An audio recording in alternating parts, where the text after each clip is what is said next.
आत्म भाव न भावता जीव लहे केवल ज्ञान रे।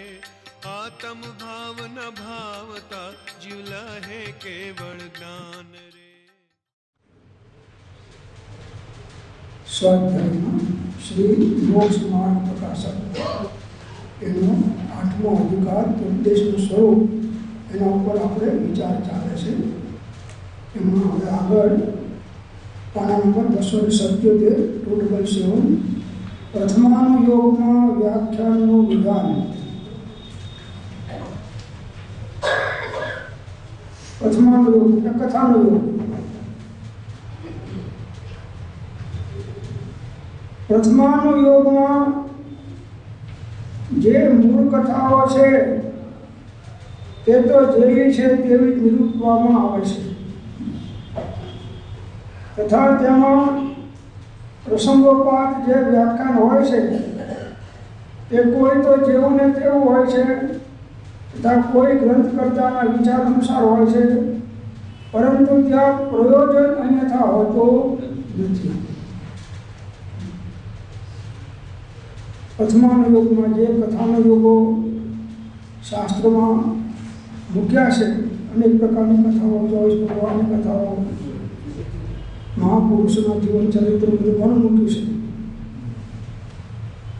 તો એ તો જેવી છે એવી નિરૂપવામાં આવે છે. કથાઓમાં, મૂળ કથાઓમાં સિદ્ધાંતમાં કોઈ ફેરફાર કરવામાં આવતો નથી.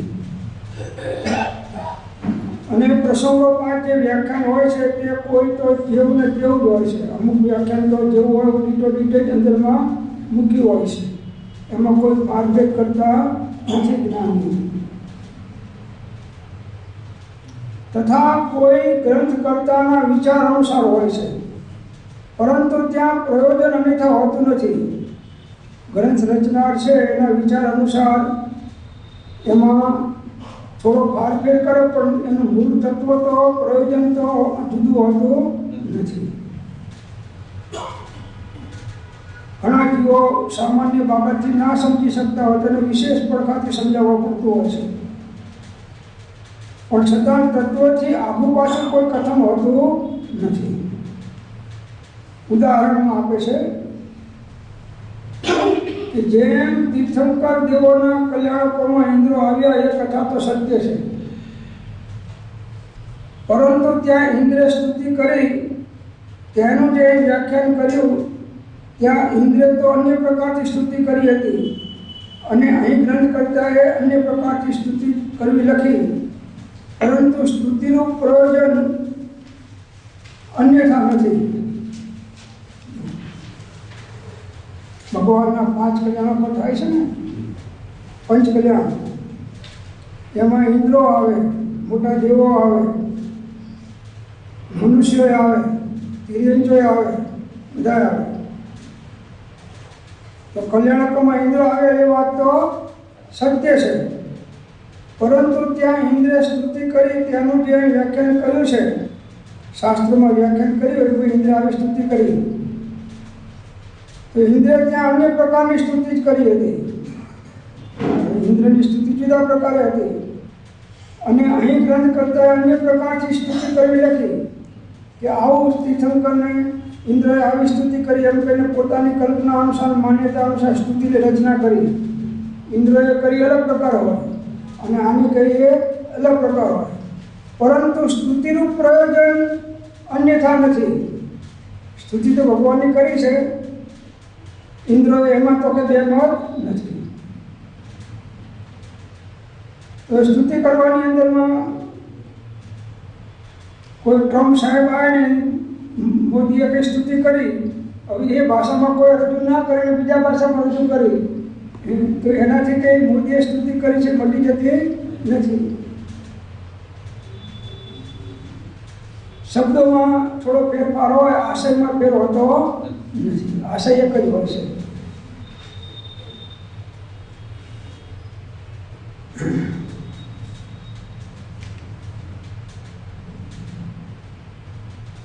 સ્તુતિમાં અતિશયોક્તિ કરીને પણ યથાર્થતા જળવાવી જોઈએ. સ્તુતિમાં અતિશયોક્તા કરીને પણ યથાર્થતા જળવાવી જોઈએ. વળી કોઈને પરસ્પર વચનાલાપ થયો હોય ત્યાં તેમને તો અન્ય પ્રકારે અક્ષરો નીકળ્યા હતા અને અહીં ગ્રંથકર્તાએ અન્ય પ્રકારે કહ્યા, પરંતુ ત્યાં પ્રયોજન એક જ દર્શાવે છે. પરસ્પર વાર્તાલાપ થયો હોય કોઈનો તો પેલા એ શબ્દ જુદા કીધા હોય અક્ષર, અને ગ્રંથકર્તાએ એને ઉતારવામાં જુદા પ્રકારે ઉતાર્યા હોય, પરંતુ પ્રયોજનનો ભેદ હોતો નથી. પ્રયોજન એક જ છે.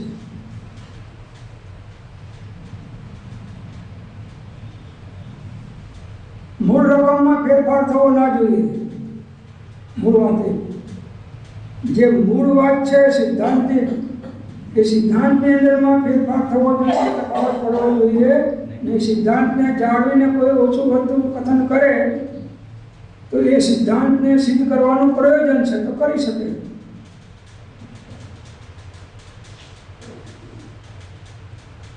નગર, વન, સંગ્રામ આદિના નામાદિક તો જેમ છે તેમ જ લખ્યા. કોઈ નગરનું વર્ણન કરીએ તો કભી આવી મિથિલા નગરીની અંદરમાં આ પ્રમાણે હતું, જુદી જુદી નગરીઓમાં આ પ્રમાણે હતું, આ પ્રકારના વન હતા, આ પ્રકારના યુદ્ધો થતા, એ તો જેમ છે તેમ લખ્યા. પરંતુ ત્યાં વર્ણનહીન અધિક પણ પ્રયોજનને પોષક નિરૂપવામાં આવે છે. વર્ણન કંઈક હીન કરે કે અધિક કરે તો પણ એનું પ્રયોજન જળવાઈ રહેવું જોઈએ, પ્રયોજનનું પોષણ મળવું જોઈએ. એમાં પ્રયોજનમાં ફેરફાર થવો જોઈએ નહીં. વર્ણન કોઈ કરે તો ઓછું કરે. પત્રકારો છે એ બધા જુદા જુદા પત્રકારો જુદા જુદા વર્ણન કરે કે દિલ્હીમાં આવું થયું, એમાં કે આટલા બધા મરી ગયા, આટલા આમ મર્યા, આટલા આમ મર્યા, તો અમુક કોમને 50 મળ્યા એને 500 બતાવી દે, ને 500 મળ્યા એને 50 બતાવી દે.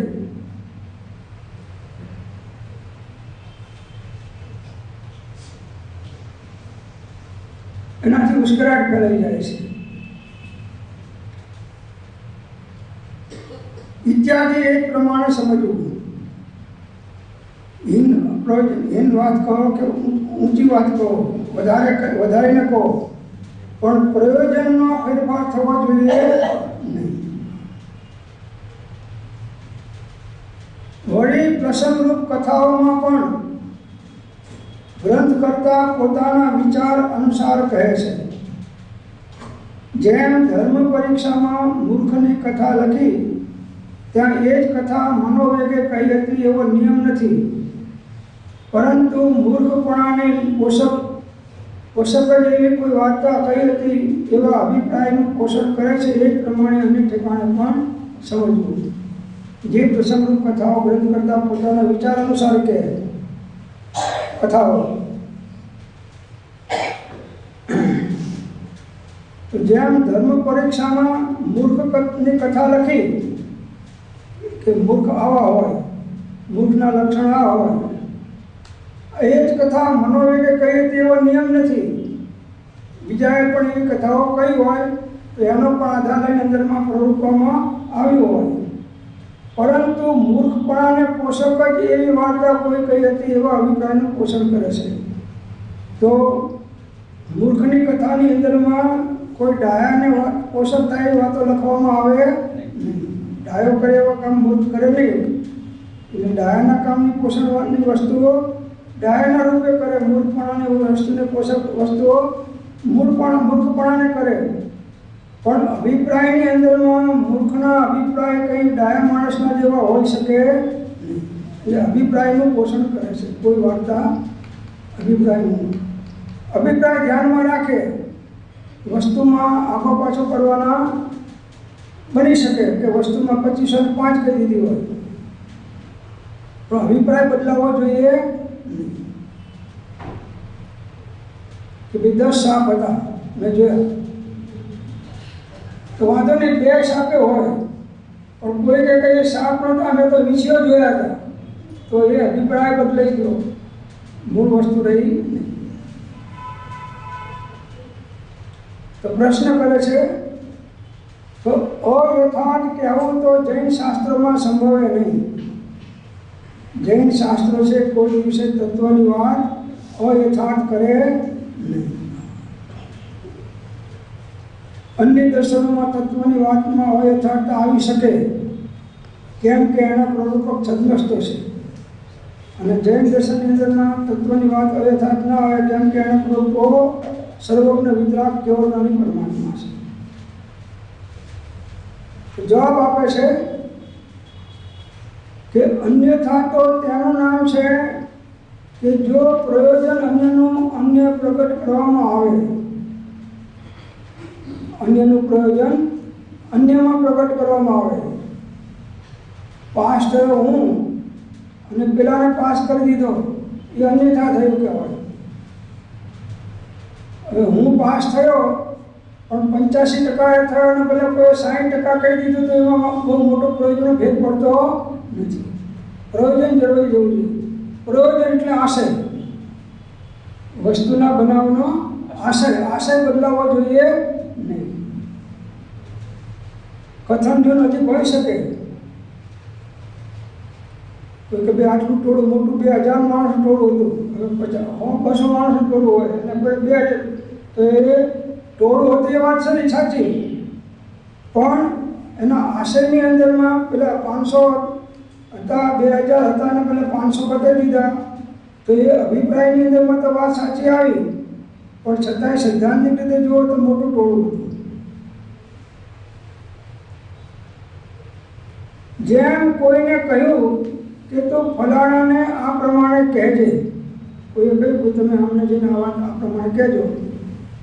હવે તેણે તે જ અક્ષર તો ન કહ્યા, પરંતુ તે જ પ્રયોજન સહિત કહ્યા, તો તેને મિથ્યાવાદી કહેતા નથી. કોઈ આપણે કહ્યું કે 10 રીતનું વાક્ય કોઈ કહ્યું કે આ તમે ત્યાં જઈને આટલું સમાચાર આપજો, હવે પેલા એનો આશય તો પકડી લીધો, પણ શબ્દો પૂરેપૂરા યાદ રહ્યા નહીં, તો એ ત્યાં જઈને રજૂ કરે તો પ્રયોજન તો એનું બરાબર હતું, એટલે એને મિથ્યાવાદી કહેતા નથી. પ્રયોજનમાં ફેરફાર ના થવો જોઈએ, એનો કહેવાનો આશય જળવાઈ રહેવો જોઈએ. અહીં એમ જાણવું કે જો જેમ છે તેમ લખવાનો સંપ્રદાય હોય તો કોઈએ ઘણા પ્રકારથી વૈરાગ્ય ચિંતન કર્યું હતું, તેનું સર્વ વર્ણન લખતા ગ્રંથ વધી જાય, તથા કંઈ પણ લખવામાં ન આવે તો તેનો ભાવ ભાષે નહીં.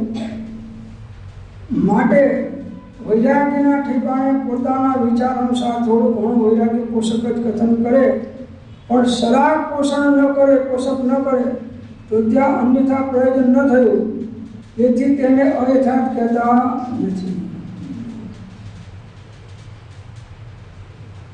કોઈએ વૈરાગ્યનું ચિંતન કર્યું, ભાવનાઓનું ચિંતન કર્યું, અનિત્ય ભાવના, અસલ ભાવનાનું ચિંતન કર્યું, હવે બધા ચિંતન લખી જાય તો ગ્રંથ બહુ મોટો થઈ જાય.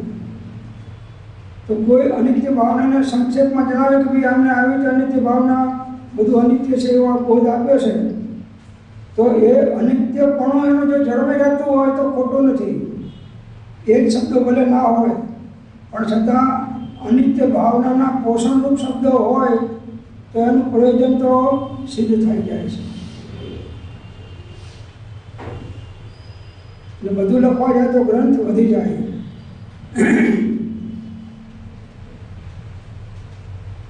ભગવાનની દિવ્ય ધોની જીલીને બધા ગ્રંથો છે, તો ગ્રંથ રચનાર જે ભગવાને કહ્યું એના અનંતમાં ભાગે એમને લખવામાં આવતું નથી. જે ભગવાનનો બોધ આપ્યો, એક અક્ષરનો બોધ ઓમકાર ખાલી, એની અંદરમાં 14 પૂર્વ દ્વાદશાના સમસ્ત સાર આવી જાય, 3 લોકના સાર આવી જાય.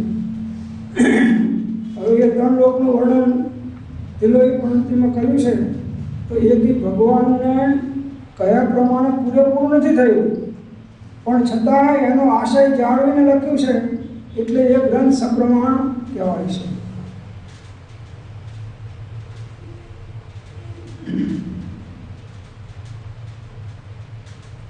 ઊંધું ચીતું કહે તો ખોટું થાય, ઓછું વધતું કદાચ કહેવામાં આવે અને આશય જળવાઈ રહે તો નુકસાન નથી.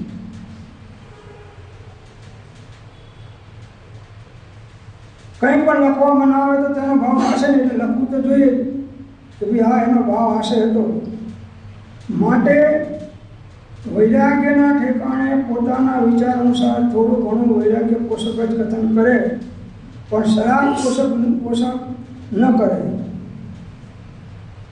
વૈરાગ્યના ઠેકાણે પોતાના અનુસાર વિચાર અનુસાર વૈરાગ્યની વાતો લખે.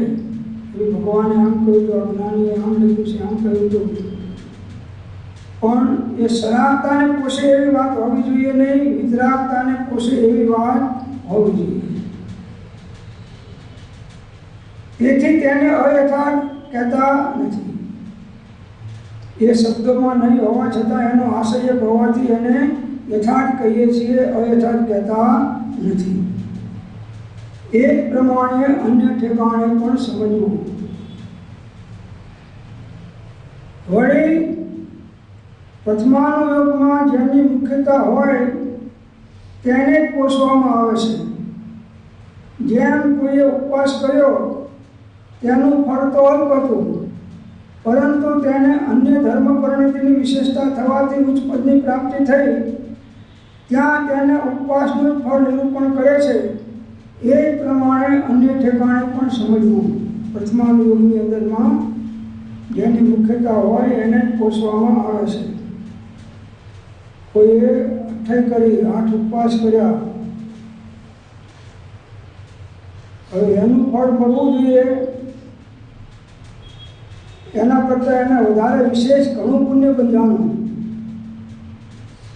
કેમ કે 28ની અંદરમાં એને ધર્મ સાધના ખૂબ કરી, ભાવોની વિશુદ્ધિ ખૂબ કરી, અને ભાવોની વિશુદ્ધિથી મહાપુણ્ય બંધાણું. એથી એને ઉચ્ચ પદની પ્રાપ્તિ થઈ. તો ત્યાં એને કહ્યું કે એને 28ના કારણે આ બધું થયું. તો 28ના કારણે આટલું બધું પુણ્ય થયું નથી. પુણ્ય તો એને જે ધર્મના શુદ્ધ ભાવોની વૃદ્ધિ થઈ એના કારણે થયું છે. અને ત્યાં ઉપવાસનું પણ નિરૂપણ કરે છે. એ જ પ્રમાણે અન્ય ઠેકાણે પણ જાણવું.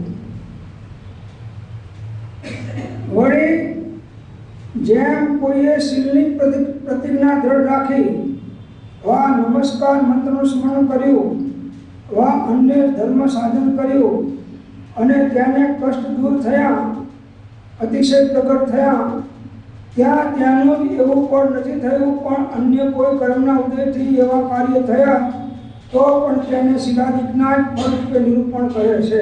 એવું ખૂબ સરસ વાત છે. કોઈએ બ્રહ્મચર્યની દ્રઢ પ્રતિજ્ઞા કરી છે પાળવાની, અથવા નમસ્કાર મંત્રનું સ્મરણ, ધ્યાન કર્યું, ચિંતન કર્યું પંચપરમેષ્ઠી ભગવાનનું, અથવા અન્ય કોઈ રત્નત્ર ધર્મ કે વ્યવહાર ધર્મના કાર્યો કર્યા, અને એના પરિણામે એના કષ્ટો દૂર થયા.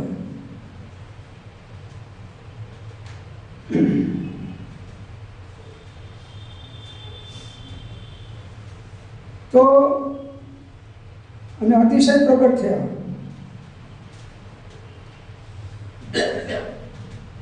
સીતાને પેલો હાર પહેરાયો તો ફૂલનો થઈ ગયો,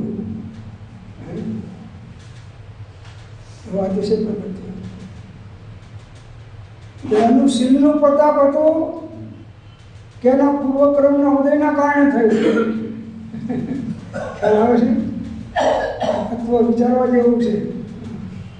અત્યારે આપણે માનીએ કે આનો આમ છે, આનામ થયું એટલે આમ થયું નહીં. પૂર્વકર્મ જે હતું, જેણે ઘણા પાપ કર્યા હોય એના ફળમાં એને પુણ્યના ઉદય હોય તો એને એનું ફળ મળે છે. ઘણાને પુણ્ય ઘણું કર્યું હોય પણ પૂર્વનું પાપ બાંધ્યું હોય એનો ઉદય આવે તો એનું પાપનું ફળ મળે છે. એટલે વર્તમાન કાર્યનું ફળ વર્તમાનમાં જ મળે એવું નથી. પૂર્વના કર્મના ઉદયના કારણે પણ ફળ મળતું હોય છે. એને વર્તમાનમાં જે સત્કાર્યો કર્યા હોય એના ઉપર આરોપ કરવામાં આવે છે. નમસ્કાર મંત્ર કરે અને કષ્ટ થયા તો બધા ઘણા નમસ્કાર મંત્ર કરતા કરતા દેહ છોડ્યા છે ઉપસદ પરિસરમાં, તેમને કષ્ટ દૂર થયા નથી. એમનો થવા જોઈએ નહીં. એમનો કર્મનો ઉદય તીવ્ર હતો એટલે એમને એ પ્રકારના ઉપસદમાં એમને દુઃખ થયું આટલું બધું. અને જેનો ઉદય મોડો હતો અને પુણ્યનો ઉદય આવ્યો તો એને એક નવકાર મંત્ર ગણ્યો અને બધી ફૂલ નાગ હતો એ ફૂલની માળ થઈ ગઈ, સર્પ હતા ફૂલની માળ થઈ ગઈ.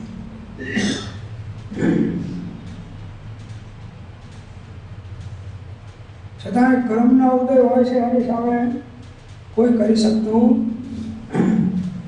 રાવણે કત્યાયની વિદ્યા સાધ્ય કરી, રાવણે, અને એ વિદ્યા સાધ્ય ના થાય એના માટે એના રામના પક્ષવાળાઓ બધા ઘણા પ્રયત્ન કર્યો. રામે ના પાડી કે નહીં, ભલે ગમે તે વિદ્યા સાધે એ આપણો વાળ વાંકો કરી શકવાનો નથી. આપણો ઉદય છે પૂર્ણતામાંથી, અને પૂર્ણ ઉદય પતી જશે એની વિદ્યા નહીં જાણતો હોય તો આપણે નુકસાન થવાનું છે. કર્મ સિદ્ધાંત છે. પેલા માન્યા નહીં અને ઉપરથી પેલાને વિદ્યા વહેલી સાધ્ય થઈ ગઈ.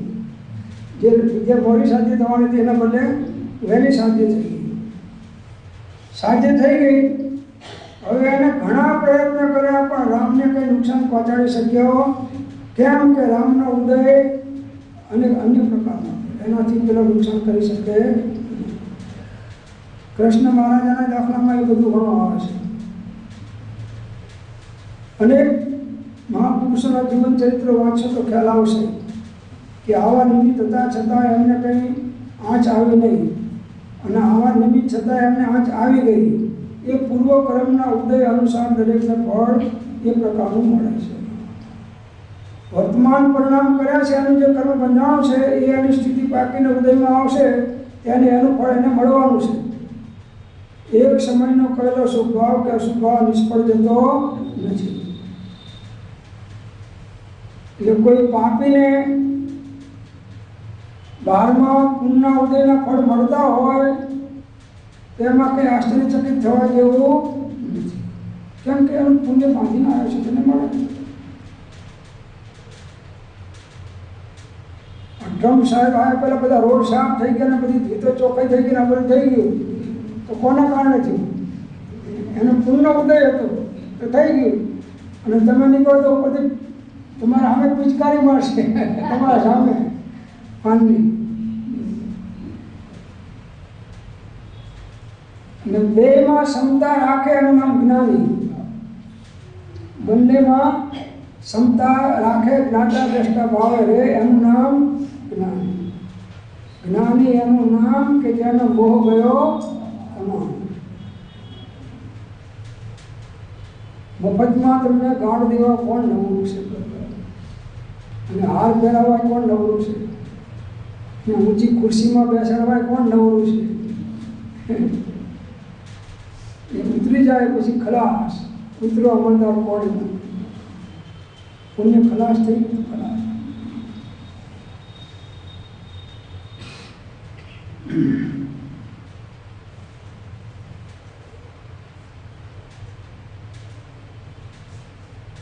તો વ્યવહારમાં પ્રારબ્ધનું બળ છે અને નિશ્ચયમાં પુરુષાર્થનું બળ છે. હરિવંશ પુરાણમાં એક કથા આવે છે, તેમાં પ્રદ્યુમન હરણ થઈ ગયું છે. પ્રદ્યુમનનું હરણ કરે છે કૃષ્ણના પુત્ર પ્રદ્યુમન. એ વખતે કૃષ્ણ કહે છે કે જો પુરુષાર્થ બળવાન હોય તો હું ઉગાડી તલવાર, નાગી તલવાર હાથમાં લઈને ફરું છું. કોઈને ધ્યાન નથી કે મારા સામે આંખ ઊંચી કરી શકે કે પ્રદ્યુમનને કોઈ આંગળી અડાડી શકે. છતાં મારા હાથમાં તલવાર હોવા છતાંય પણ પ્રદ્યુમનનું હરણ થઈ ગયું. એટલે હું માનું છું કે પુરુષાર્થ નહીં પણ પ્રારબ્ધ બળવાન છે. શું બળવાન છે? પ્રારબ્ધ બળવાન છે. પુરુષાર્થ હોય તો ઘણો પુરુષાર્થ થયા હતા. હાથમાં ખડગીનું ઘોષ.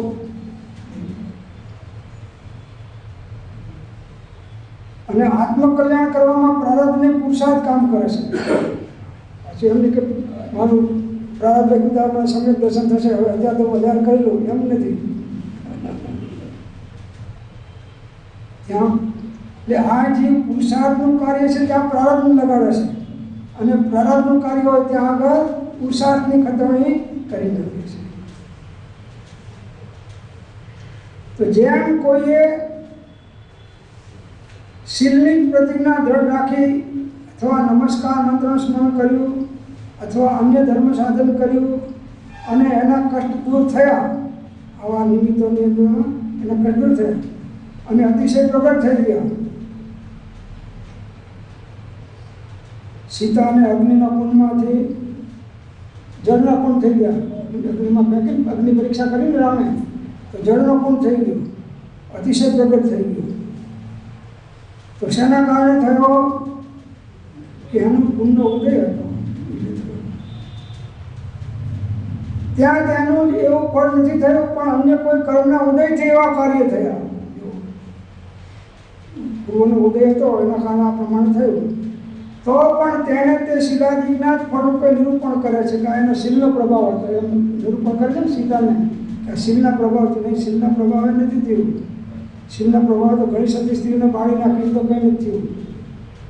ઘણી સતી સ્ત્રીઓને બાળી નાખી છે તોય કોઈને કંઈ થયું નથી. કર્મના ઉદય પ્રમાણે.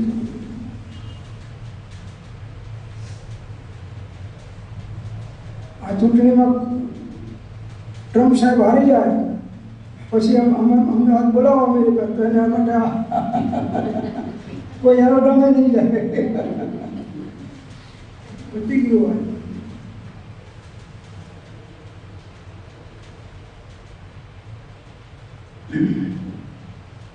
અત્યારે જો ને આવ્યા ત્યારે મોદીએ સોનિયા ગાંધીને એમને આમંત્રણ આપ્યું, ખાલી મનમોહન સિંહને આપ્યું. તો પેલાને ખોટું લાગ્યું કે ના, હવે હું નહીં જાઉં, કે આ સોનિયાને આપવું જોઈએ આમંત્રણ. હવે એનું પુણ્ય ખરાશ થયું છે.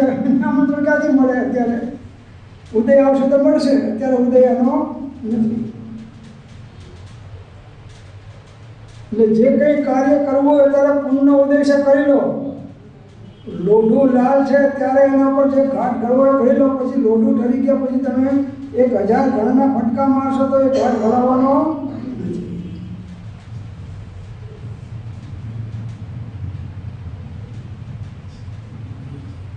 पुण्य क्षीण जब होत है उदय होते पाप, दाजे वन की लाकड़ी रजले आपो आप. दाजे वन की लाकड़ी रजले आपो आप. તો પણ તેને તે શિલાદિકના જ ફળરૂપે નિરૂપણ કરે છે. એ જ પ્રમાણે કોઈ પાપ કાર્ય કર્યું તેને તેનું ફળ તો તેવું ફળ તો નથી થયું. પાપ અનુસાર એને ફળ મળ્યું નથી. પણ અન્ય કર્મના ઉદયથી નિજગતિ પ્રાપ્ત થઈ એવા કષ્ટાદિક થયા. બીજા કર્મ બાંધ્યા હતા એના ઉદયથી એને નિજગતિ મળી, કષ્ટ થયા. છતાં તેને તે જ પાપના ફળરૂપે નિરૂપણ કરે છે. આ પાપ બાંધ્યું એટલે થયું, પણ હકીકતમાં એને પહેલાં કર્મ બાંધ્યું હતું એના કારણે એ નિજગતિમાં ગયો છે. ઇત્યાદિ એ જ પ્રમાણે સમજવું. પ્રશ્ન કરે છે કે એમ જૂઠા ફળ દર્શાવવા તો યોગ્ય નથી, એવા કથનને પ્રમાણ કેમ કરીએ? તો જવાબ આપે છે કે જે અજ્ઞાની જીવ ઘણું ફળ દર્શાવ્યા વિના ધર્મમાં ન જોડાય, વા પાપથી ન ડરે, તેનું ભલું કરવા અર્થે એ પ્રમાણે વર્ણન કરીએ છીએ. જે અજ્ઞાની જીવ ઘણું ફળ દર્શાવ્યા વિના ધર્મમાં ના જોડાય. અજ્ઞાનીને ધર્મમાં લગાડવો હોય તો આવા પુણ્યના ઉદયમાં આવા અતિશયો થયા, આવા કાર્યો થયા, એને કથાના યુગમાં વધારીને પણ કહેવાય. આશય શું છે? એને ધર્મમાં લગાડવો અને જોડાય એવા પાપથી ન ડરે. જીવ પાપ કરતા ડરે નહીં, તો એને બતાવવું પડે કે જો પાપના ફળમાં આ અધોગતિમાં ગયા. શુભ કરે ફળ દેવાથી ગતિ, નરક અને અશુભ કરે નરકાથી ફળ, કર્મ રહિત ન જ્ઞાન. એટલે પાપથી ડરી પાપનો ડર બતાવીને પણ ધર્મ કરાવવામાં આવે તો એ પાપથી ધીમે ધીમે રહિત થાય તો એ સારું છે. છોકરાને દવા પીવડાવી છે, કડવી પણ એ નથી પીતો, તો એને સાથે થોડુંક ગોળનું પાણી નાખીને આપો. પહેલાં બેટા તને ગોળ પકવાયું એટલે ગોળના પાણી, તો ગોળના પાણીની કડવી દવા પી જાય છે.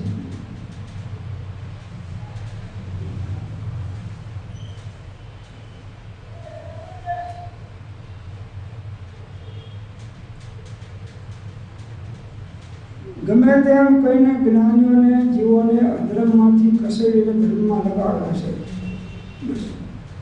જ્ઞાનીઓનો આશય એક જ છે કે આ મનુષ્ય ગૌમાં આવ્યો છે, થોડો સમય આના હાથમાં છે અને આમાં જો પાપમાં રહેશે તો અધોગતિમાં જશે, પછી અનંત કાળમાં એને મનુષ્યનો જન્મ અને જીનેન્દ્રનો ધર્મ પ્રાપ્ત થવો પરમ દુર્લભ છે.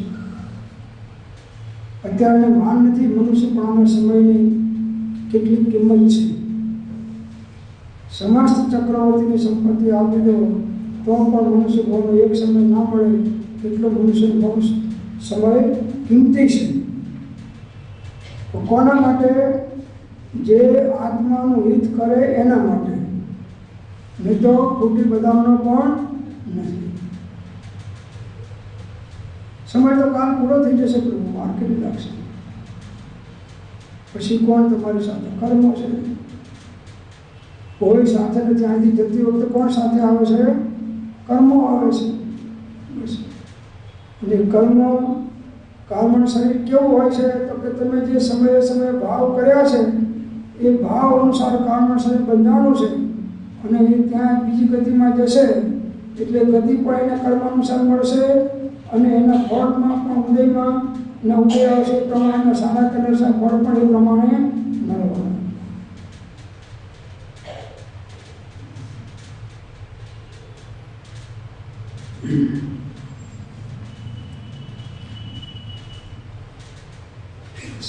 સમયની ઉપયોગની વિશુદ્ધિની જાગૃતિ રાખવી એ જ સાધના છે.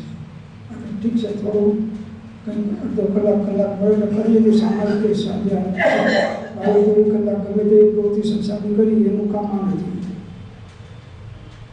24 કલાક પહેલાં ઉદયના કારણે બધી ફરજો સંસારમાં બજાવવી પડે છે, પણ એમાં રહીને પણ એ આત્માનું વિસ્મરણ કરતા નથી, ધર્મને ભંગ થવા દેતા નથી જ્ઞાનીઓ.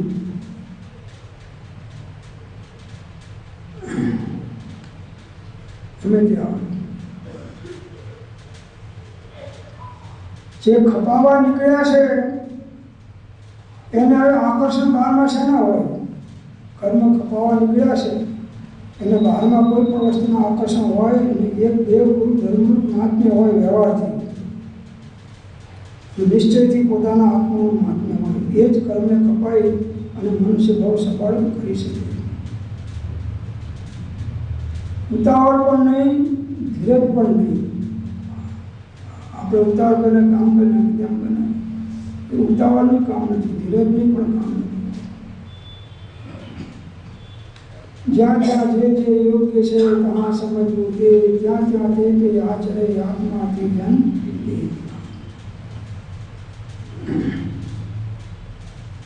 નિમિત્ત ઉદય પ્રમાણે આવવાના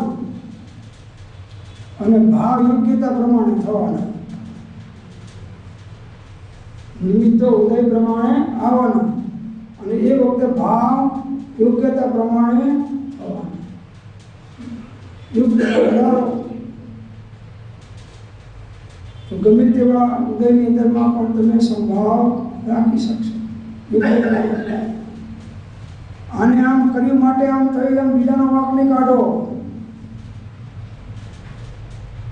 તારે દોષે તને બંધન છે એ સંતની પહેલી શિખામણ છે. તારો દોષ એટલો જ કે અન્યને પોતાનું માનવું પોતે પોતાનું. આપણે કોઈ દાડો આપણા દોષનો ટોપલો આપણા માથે નાખ્યો જ નથી, બીજાના માથે જ નાખી દીધો છે. એ તો જાણે 18 દોષથી સતદેવ હોય એવો ચોખ્ખો દેખાય છે. મેં તો કંઈ ગુનો કર્યો જ નથી સાહેબ.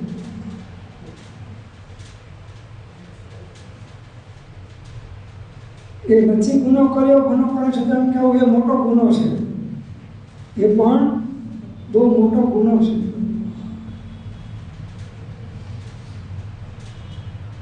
તો કોઈ પણ જીવનું ભલું કરવા માટે જ્ઞાનીઓ એ કેમ પ્રકારે પણ એને માર્ગમાં લાવતા હોય છે, એવી અનુકંપા એને હોય છે. છતાંય કોઈ ના આવે તો જ્ઞાનીઓ ખેદખીદ થતા નથી કે જેવી જેની યોગ્યતા, જેવો જેનો ઉદય અને જેવી જેની ભવિષ્યતા. પ્રયત્ન કરવા છતાંય પણ ના થયું તો ના થયું, એનો ખેદ કરતા નથી.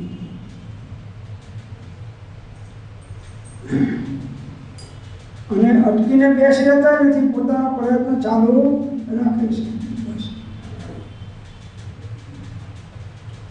જૂઠ તો ત્યારે થાય કે જ્યારે ધર્મના ફળને પાપનું ફળ બતાવે તથા પાપના ફળને ધર્મનું ફળ બતાવે, એનું નામ જૂઠું કહેવાય.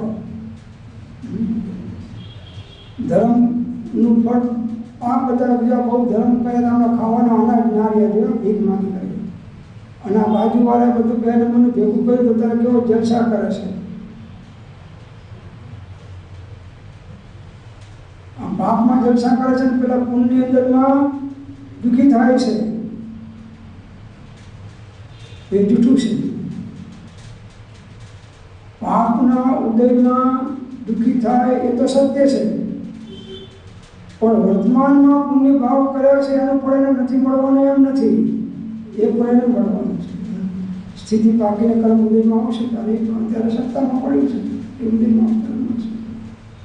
એક સમયનો કહેલો શુભભાવ કે અશુભભાવ નિષ્ફળ જતો નથી. એક ચાલતા ચાલતા તમે નમો અરિહંતાણ, નમો સિદ્ધાણ, નમો અરિહંતાણ, નમો સિદ્ધાણ કરો તો એનું પણ પુણ્ય તમે બાંધો છો.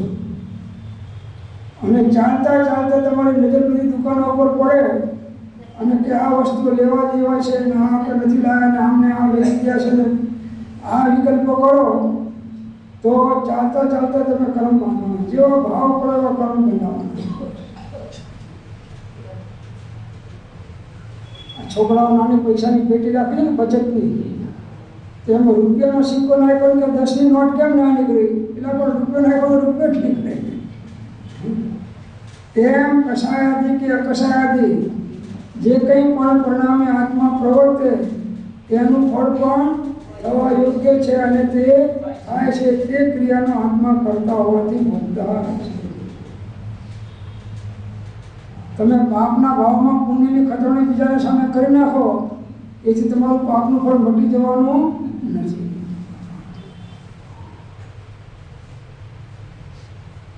તો જૂઠું ક્યારે કહેવાય કે ધર્મના ફળને પાપનું ફળ બતાવે અને પાપના ફળને ધર્મનું ફળ બતાવે, જૂઠું. પણ એમ તો છે જ નહીં, એમ તો છે જ નહીં. જેમ 10 પુરુષ મળી કોઈ કાર્ય કરે ત્યાં ઉપચારથી કોઈ એક પુરુષે કર્યું પણ કહીએ તો ત્યાં દોષ નથી. 10 પુરુષોએ મળીને કોઈ કાર્ય કર્યું અને ઉપચારથી કોઈ એક પુરુષે કામ કર્યું એમ કહે તો દોષ નથી, કેમ કે એ પુરુષ અંદરમાં હતો તો એ પણ એક હિસ્સો છે એનો કાર્ય કરનારનો, તો એમાં કંઈ દોષ નથી. બધા 10ના નામ લઈને ના રહ્યા શકતા, એ કંઈ કર્યું.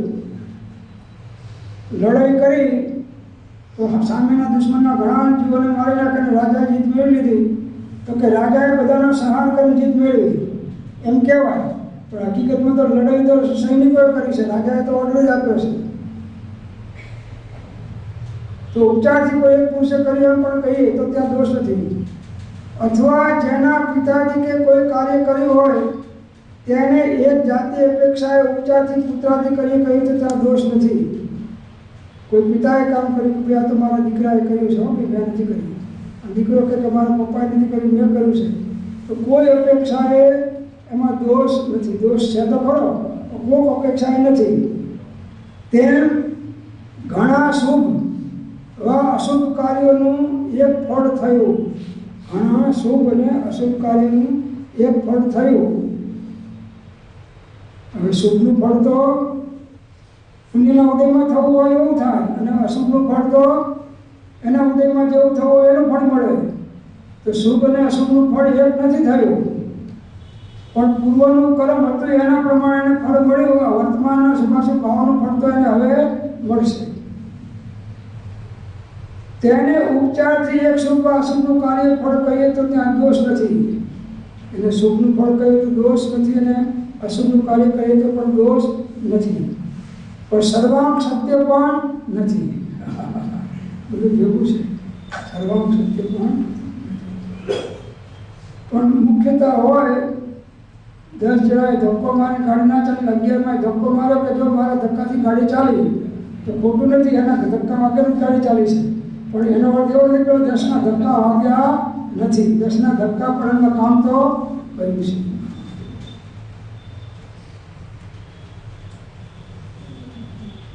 વ્યવહાર અને નિશ્ચયની બે અપેક્ષા જુદી જુદી છે. એમ કંઈક ભાઈ વ્યવહારથી આ મકાન મારું છે અને નિશ્ચયથી આ મકાન મારું નથી, તો કે કોનું છે? મકાનનું છે.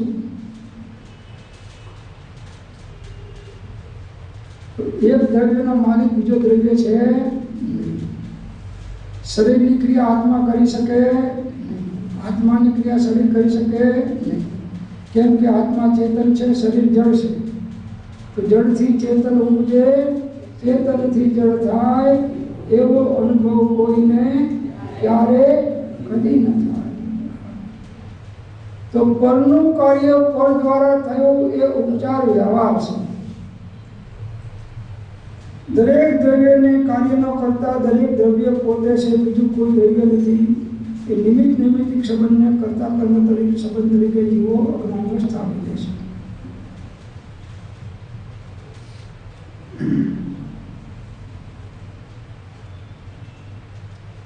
એક જણાને લાફો માર્યો જોરથી અને એને ખૂબ દુખાવો થયો ગાલ ઉપર, જોરથી ખૂબ દુખાવો થયો. તો વ્યવહારીજનો શું કહે છે કે આને લાફા માર્યો એટલે આને દુઃખ થયું. ત્યારે કર્મ સિદ્ધાંત દ્વારા શું કહે છે કે એના તીવ્ર કર્મના ઉદય આવ્યા એટલે એના દુઃખ થયું. ખ્યાલ આવે? એમને દુઃખ થતું નથી, કર્મનો ઉદય છે ત્યારે થયું છે. તો બેમાં સાચું કોણ? તો વ્યવહારથી પેલો સાચો, નિશ્ચયથી પેલો સાચો. व्यवहार से जिन देव है, निश्चय से आप, एक वचन से समझ ले जिन प्रवचन की इच्छा.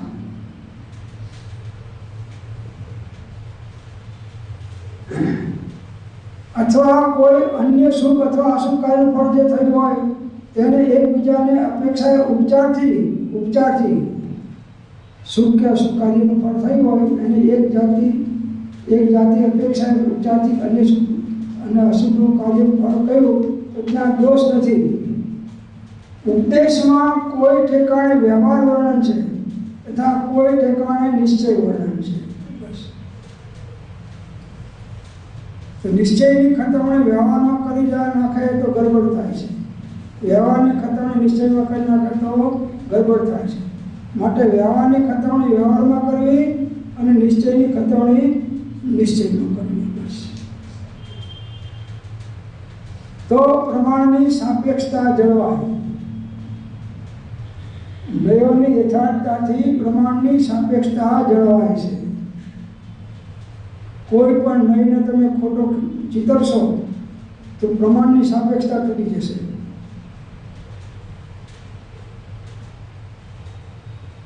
જ્ઞાનીની વાણી સર્વનયાત્મક હોય છે. જ્ઞાનીની વાણી કેવી હોય છે? સર્વનયાત્મક, કોઈ નહીં દુભાય નહીં એવી હોય છે, સહજ હોય છે.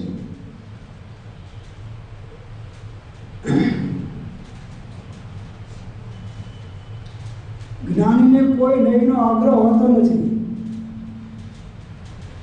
અને છતાંય નયા ભાષમાં પ્રવર્તતા નથી. રવૈયો ખેંચાતો હોય તો એક દોરી ઢીલી મૂકે તો બીજાને ખેંચવી પડે, બીજી ઢીલી મૂકે તો ત્રીજીને ખેંચવી પડે, તો જ રવૈયો ફરીને છાશ ઝેરાય. પણ બે ખેંચો તો ઊંધો થઈ જાય અને બે મૂકી દો તો કામ ના થાય. બંનેની જરૂર.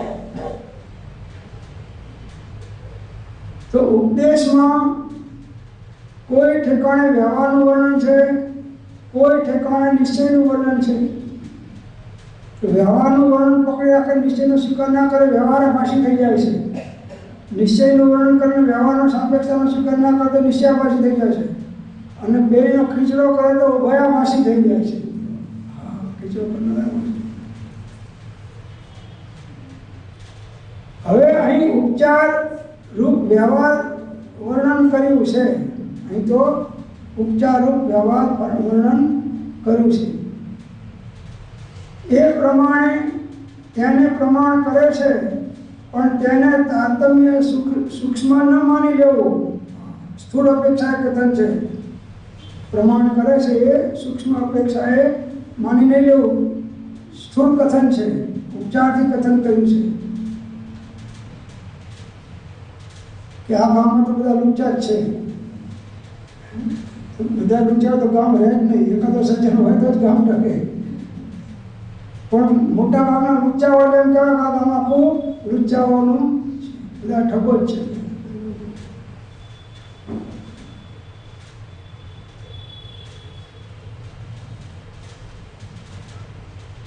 એ પ્રમાણે તેને પ્રમાણ કરે છે, પણ તેને તારતમ્યતા સૂક્ષ્મમાં ન માની લેવું. તારતમ્યનું તો કર્ણાના યોગમાં નિરૂપણ કર્યું છે, ત્યાંથી જાણી લેવું.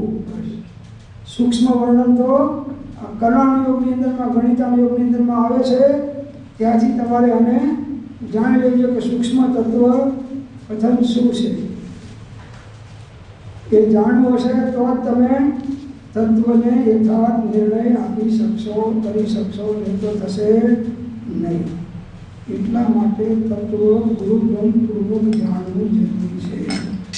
પોતે હાથમાં ચોપડા લઈને બેસી જાય અને નિર્ણય કરી નાખે તો એની યોગ્યતા ભૂમિકા નથી, તો એ ખતવણી એની ઊભી થવાની અને એના કારણે લાભના બદલે શાસ્ત્ર જ્ઞાનથી એને નુકસાન વધારે. શાસ્ત્ર જ્ઞાનથી નિવેડો નથી, પણ અનુભવ જ્ઞાનથી નિવેડો છે. શાસ્ત્રમાં માર્ગ કયો છે, પણ મર્મ તો સત્પુરુષના. બસ માત્ર એક સત્પુરુષને શોધ, તેના ચરણ કમળમાં સર્વભાવ અર્પણ કરીને વર્તો જા. પછી જો મોક્ષ ના મળે તો મારી પાસેથી નીચે પણ બને નહીં. ચરણ કમળમાં સર્વ ભાવો 99% ભાવ રાખે, 1% ના રાખે તો કામ ના થાય. એના તમારી વાત બધી સાથે, પણ વ્યવહારમાં તમે બ્રહ્મચારી ખબર ના પડે અમારા ઘરમાં શું કરવું, એટલે બધી ખબર પડે. સમયે સમયે કેવા ભાવ થાય છે, શું ફળ મળે છે તને ખબર ના પડે, અમને તો બધી ખબર પડે છે. તો આ પ્રમાણે શું વિચાર કર્યો, આગળની વાત આપણે વિચારશું. ઓમ શાંતિ શાંતિ શાંતિ.